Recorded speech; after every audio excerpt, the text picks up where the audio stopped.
What if the coldest place you could survive wasn't a cabin, a fortress, or a bunker, but a hole in the ground? Close your eyes for a second.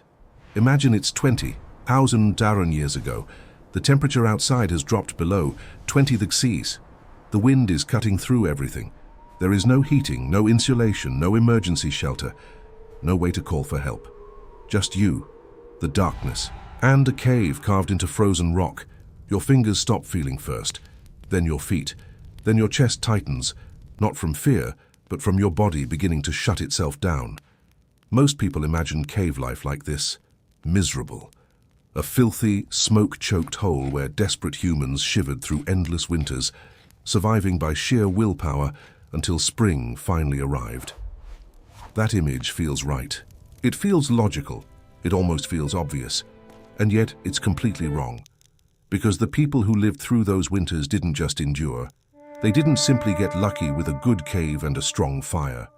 What actually happened inside those walls of stone was something far more precise, far more calculated, something that modern engineers would recognize immediately. Not as primitive behavior, but as deliberate design. This was not survival. This was a system.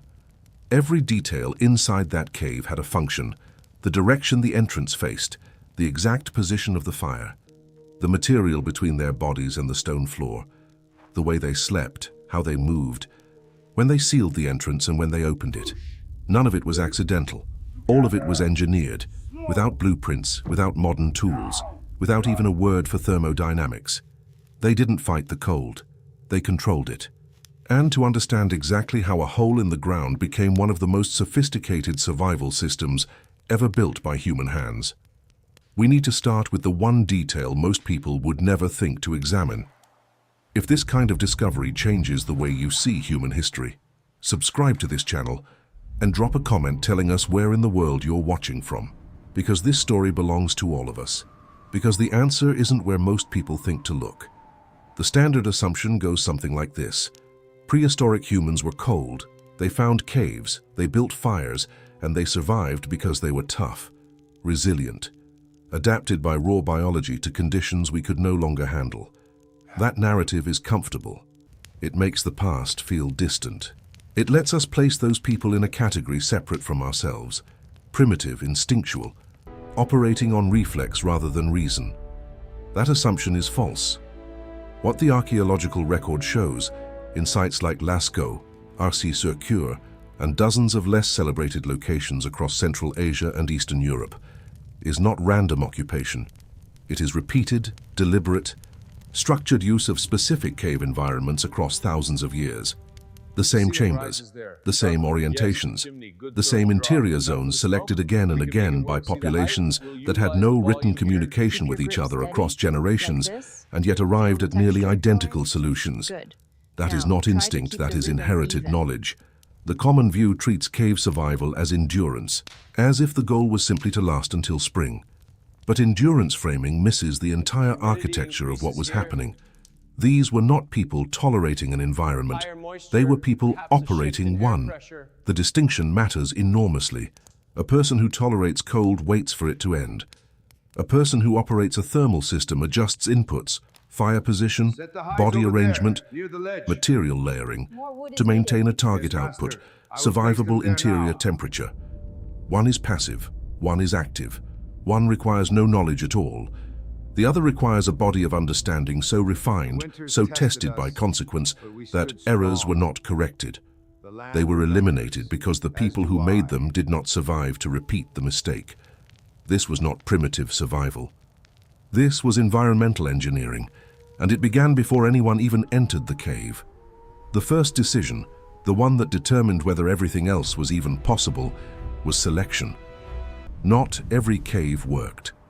That is the part that gets skipped in the popular image. People picture cave dwellers as simply finding the nearest available hole and moving in, but the archaeological evidence tells a different story. Occupied cave sites cluster around specific geological and geographical features in ways that cannot be explained by random distribution. Orientation mattered. Caves with entrances facing away from prevailing winds retained internal heat at dramatically higher rates than exposed mouth caves. In glacial period Europe, Prevailing winds came predominantly from the north and northeast, the same directions from which the coldest air masses descended. A cave entrance facing south or southeast was not a preference. It was a thermal advantage measured in degrees that, at the margins of survivability, translated directly into lives. But orientation alone was only the beginning. Entrance geometry was the second variable. And here is where the engineering becomes visible. Narrow cave mouths, entrances that a person had to turn sideways to pass through, functioned as what we would today call airlocks. They did not simply block wind, they created a zone of pressure resistance. Warm air, being less dense, accumulates in interior chambers. A narrow entrance slows the exchange rate between interior and exterior air masses, extending the half-life of heat generated inside. The cave breathes differently through a narrow mouth than through a wide one. Cold doesn't kill directly. Wind does. More precisely, wind chill. The combination of temperature and air movement strips heat from exposed skin at rates that raw temperature alone cannot achieve. A still night at -20 degrees Celsius is survivable with adequate shelter. That same temperature with sustained wind becomes lethal within an hour. A cave entrance that disrupted prevailing airflow was not a coincidence of geology, it was a selection criterion. The shallow front chambers present in many heavily occupied sites add another layer to this. They functioned as transitional buffer zones, spaces where exterior air mixed with interior air before reaching the deeper living chambers. Temperature gradients across these chambers could span 10 to 15 degrees Celsius over a horizontal distance of just a few meters. Moving through the entrance chamber was, in thermal terms, moving through a series of warming stages. By the time the interior chamber was reached, the worst of the external cold had been substantially absorbed. This was not accidental. These were not random geological formations that happened to be nearby. They were selected, and the selectivity itself encodes knowledge. Knowledge about how stone and geometry and airflow interact, knowledge that had to have been accumulated through observation, through trial, through the catastrophic cost of choosing wrong. The cave was already doing work before the first fire was lit, but fire was coming. And fire, unplaced correctly, was the mechanism that transformed the cave from a passive buffer into an active thermal system. Here is what most people picture when they imagine a prehistoric fire. A pile of wood burning in the center of a cave, surrounded by people seeking warmth. Symmetrical, simple, intuitive. Every part of that image is thermally wrong. Fire placement was not decorative, it was not comfort-seeking. It was fluid dynamics applied through experience. And the core principle, the one that separated the groups who survived from the ones who didn't, was understanding what fire does to air. Hot air rises. That is not a modern discovery. It is a physical fact that any person living in an enclosed space with a heat source learns through direct observation within days. What matters is what happens next. As hot air rises and moves toward the ceiling and toward the cave's exit points, it creates a pressure differential that pulls cooler air inward and upward from the floor level. This movement, convection, is not just a curiosity. Inside an enclosed stone chamber, it is the primary mechanism of air exchange. Position the fire at the rear of the cave, and convection pulls cold exterior air across the entire length of the floor, directly through the sleeping area, before it can warm. The zone where people sleep becomes the intake vent for the coldest available air. Position the fire near the entrance and the dynamic reverses. Hot air rises and exits near the top of the entrance. Cold incoming air is drawn across a short floor path, hits the fire's radiant zone, warms, and then distributes through the interior. The sleeping area, positioned toward the rear, receives the convective output rather than the intake. The system pushes heat inward rather than pulling cold through. This changes everything. But fire near the entrance introduced a problem that was not theoretical. It was lethal. Combustion in an enclosed space consumes oxygen and produces carbon monoxide, a colorless, odorless gas that kills without warning at concentrations that are easy to reach in sealed stone chambers. A fire too large, a night too still, a chamber too sealed. These were not uncomfortable conditions, they were death conditions. The groups that survived understood. Without ever possessing the chemistry to explain it, That fire size, entrance clearance, and interior air movement had to be balanced. Fires that were too large for the volume of the chamber were not just wasteful, they were dangerous. Evidence of fire pits at occupied sites shows consistent scale calibration, small controlled burns rather than large blazes, not because of fuel scarcity, because of volume management. This was not accidental. They were operating a combustion ventilation system with no instruments and no margin for error, and the fire was only the second layer. Stone is deceptive. In the popular imagination, stone is synonymous with coldness. Floors made of stone, walls made of stone. The image of a cave as a cold space is deeply embedded in exactly this association. Stone feels cold to the touch. Stone looks cold. Stone as a material category has entered the cultural vocabulary as a metaphor for temperature itself. And yet thermal physics tells a different story. Stone has a property called thermal mass. It absorbs heat slowly and releases it slowly. A stone wall exposed to a fire for several hours does not simply reflect radiant heat, it stores it. And then when the fire dims or dies, the stored heat radiates back outward over the following hours. The timing of that release, slow, extended, sustained through the night, was not a feature that required understanding. It was a feature that anyone sleeping in a firelit stone chamber would observe directly. The walls stayed warm long after the fire had died down. Deep chambers, further from the entrance, showed an additional and more dramatic property. The deeper into a cave system, the more the temperature stabilized toward the annual average of the surrounding geological mass. In Ice Age Europe, that annual average was cold, but critically it was stable. A deep chamber at -3 degrees Celsius was not the same as exterior air at -30, and it was dramatically less lethal than wind chill exposure. For a body that could generate its own heat and maintain its own insulation, a stable -3 was manageable. A fluctuating -30 was not.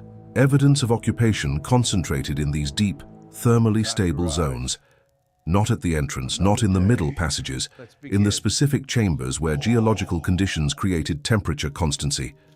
This was intentional selection, not of caves, of chambers within caves. The stone itself was part of the system, but there remained a gap. Stone walls could store and radiate heat. Stone could buffer exterior fluctuations. Fire could generate thermal input.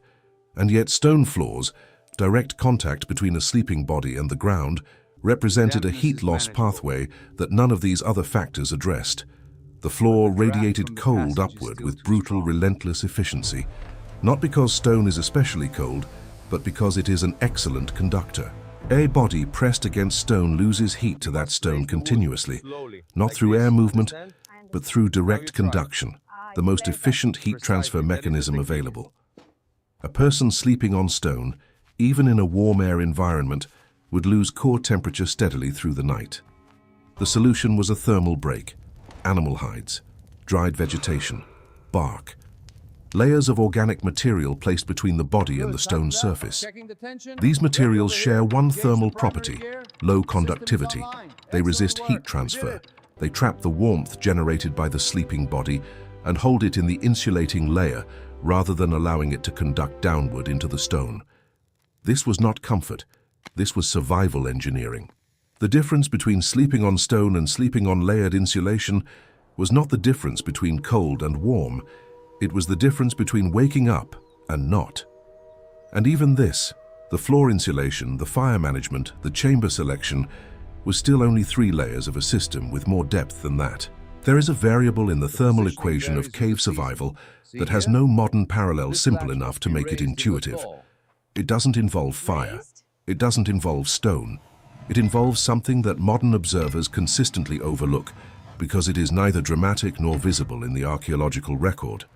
It involves other people. A human body at rest generates approximately 80 watts of thermal energy. That is a small number in isolation. But it is not isolation that matters. In a group of 12 individuals sleeping in close formation in an enclosed stone chamber, the combined heat output approaches 1 kilowatt, sustained, continuous, generated without fuel, requiring no management, producing no toxic byproducts. This changes the math entirely. A single person in a cave with fire and insulation was managing a difficult thermal balance. A group of 12, sleeping in organized proximity, was operating a shared thermal envelope, a pocket of warm air generated and maintained by the aggregate biological output of every body in the formation. The physics of this are not subtle. The air temperature within a tightly grouped sleeping formation can run several degrees above ambient, degrees that, at the survival margins of glacial winter, represented the difference between hypothermia and stability. But the organization of that formation was not random. The most thermally vulnerable members, young children, elderly individuals, anyone injured or ill, were positioned at the center of the formation, not as a sentimental gesture, as a thermal management decision. The center of a sleeping group is the warmest position, insulated on all sides by the radiant output of neighboring bodies, shielded from the cooling effect of exterior air by the outer ring of the formation. Placing the most vulnerable at the center and the most thermally robust at the outer edges maximized the survival probability of the group's most fragile members. This was not instinct. Instinct does not produce systematic, cross-generational behavioral patterns with thermally optimal outcomes. What produces that is learned behavior, observed, transmitted, refined over time through the pressure of consequence. The groups that arranged themselves randomly did not survive as reliably as the groups that had learned formation discipline. And the learning, once established, was preserved not in writing, not in artifact, but in the behavior itself, passed from generation to generation as practice, as habit, as the thing you simply do because it is how it is done. Animal fat, rendered and burned in small stone lamps, provided controlled low-output heat that could sustain combustion through a night without the gas risk of larger wood fires. Rotation of watch positions kept at least one member alert through the coldest hours, hours when fire maintenance and group position adjustment could mean the difference between waking and not. Nothing here was accidental. This was collective intelligence encoded in behavior, a social operating system for thermal survival that required no technology, no written record, and no abstract understanding of physics to function. It required only memory and the cost of forgetting. What does it mean to fully understand the world you depend on without the language to describe it? Think about that for a moment, because that question sits at the heart of everything we've been tracing across these systems.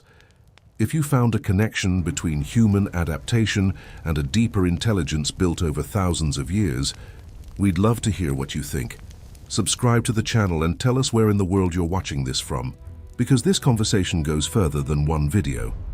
Now stand back from the individual systems, selection, fire placement, stone thermal mass, floor insulation, social formation, and look at what they form together. Each element compensated for the limits of every other. Cave selection reduced wind exposure, but could not eliminate cold. Fire generated heat, but created gas risk and could not operate at full capacity without ventilation. Stone thermal mass extended radiant warmth through the night, but was useless without prior heat input.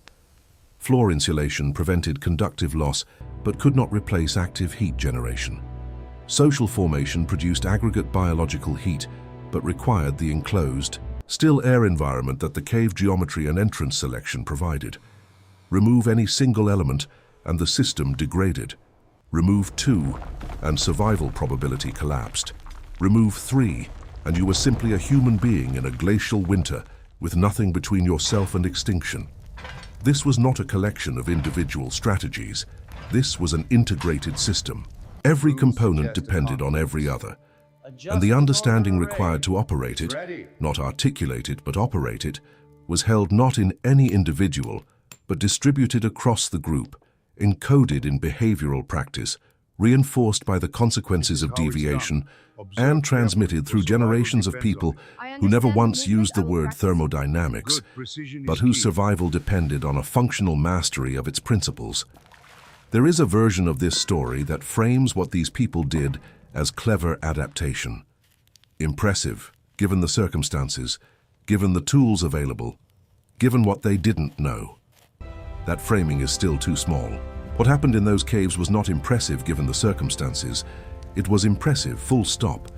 the management of convection in a sealed stone chamber, the calibration of fire size against carbon monoxide risk, the selection of thermally stable deep chambers across generations of return visits, the encoding of optimal group formation in social behavior, transmitted without writing across centuries.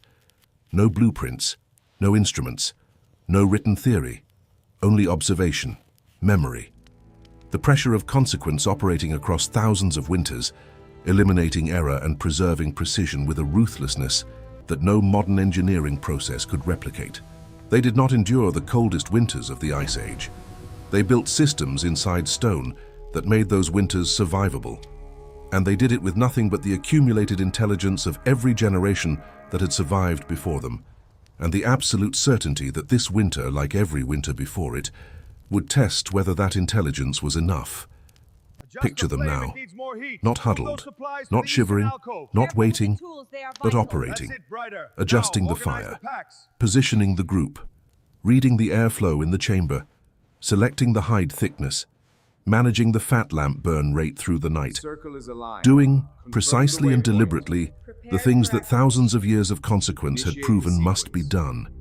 That is what it looked like to live in a cave during the coldest winters. Not primitive, not lucky, engineered,